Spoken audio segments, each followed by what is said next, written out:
একটা কুকুরকে 10 দিন খাইয়ে দেখবেন, সারা জীবন সে আপনার কাছে অনুগত হয়ে আছে, সারা জীবন সে আপনার পায়ের তলায় পড়ে আছে আপনার ঋণ শোধ করার জন্য। কিন্তু একটা মানুষকে না 10 দিন কি ভাই, 10 বছর খাইয়েও দেখবেন আপনি তার মন পাবেন না। ওই যতদিন দিতে পারছেন ততদিন আপনি তার কাছে ভালো। যে আপনি হাতটা গুটিয়ে নেবেন, আপনি হয়ে যাবেন সব থেকে খারাপ মানুষ তার কাছে। তাই বলে কি আপনি আপনার দায়িত্ব কর্তব্য এগুলো পালন করবেন না? অবশ্যই করবেন, কিন্তু আশা করবেন না। আপনি যদি তাকে বেশি আশা করে ফেলেন, আপনি যদি তাকে বেশি বিশ্বাস করে ফেলেন, তাহলে পাবেন আপনি শুধু দুঃখ, শুধু দুঃখ পাবেন, শুধু কষ্ট পাবেন, আর কিছু না। কারণ মানুষ যেই পাত্রে খায় না সেই পাত্রেই বমি করে, এটা তার স্বভাব।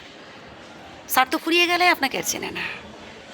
এই যে আজ পর্যন্ত আপনি তার জন্য এত করলেন, হ্যাঁ, আজ দেখবেন ঠোঁট উল্টে আপনাকে প্রশ্ন করেছে যে কী করছো কি তুমি আমার জন্য, কি করেছো বলো, বেশ কত টাকা খরচা করেছো বলো, আমি সব শোধ করে দেবো। এখন সে আপনাকে ঠোঁট উল্টে বলবে, এটাই বাস্তব, এটাই বাস্তব ভাই, বিশ্বাস করুন। তাই সবসময় মনে রাখবেন যে আমাদের নিজেদের কর্তব্য পালন করে যেতে হবে, আমাদের নিজেদের দায়িত্ব এগুলো পালন করে যেতে হবে। কারোর ওপর অধিক আশা বা অধিক ভরসা করলে কিন্তু আমরা পাবো শুধু দুঃখ, শুধু কষ্ট ভাই, আর কিছু না। আমি এমন অনেক বৃদ্ধ বাবা মাকে দেখেছি ভাই, শেষ বয়সে না ভিক্ষে করে খেতে, পথে পথে দাঁড়িয়ে দাঁড়িয়ে ভিক্ষে করে খেতে দেখেছি। ধিক্কার জানে সেই সব ছেলে মেয়েদের যারা বাবা মার প্রতি সামান্য দায়িত্ব, সামান্য কর্তব্যটুকুই পালন করে না।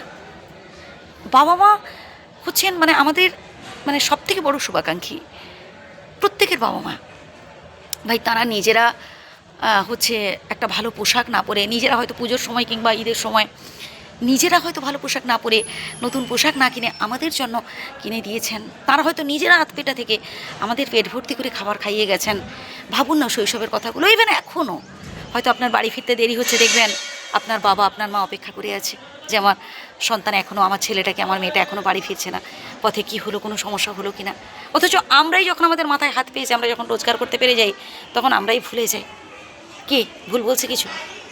তাই প্লিজ এবার অন্তত নিজের দিকটা ভাবুন যে আপনি আজ যেমন ব্যবহার করবেন, পরবর্তীকালে দেখবেন আপনার সন্তান সন্ততিও আপনার সাথে ঠিক তেমন আচরণ করছে, তেমন ব্যবহারই করছে। কারণ সমস্ত সন্তান সন্ততি কিন্তু তার বাবা মাকে অনুকরণ করে, বাবা মা যেটা করেন সেটাই দেখে তারা শেখে।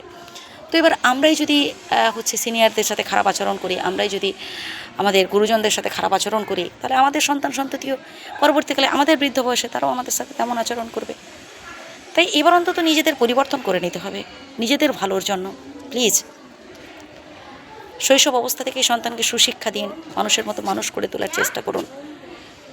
আমি চাই আপনি জীবনে ভালো কিছু অ্যাচিভ করুন, তাই কথাগুলো বললাম। ভালো থাকবেন।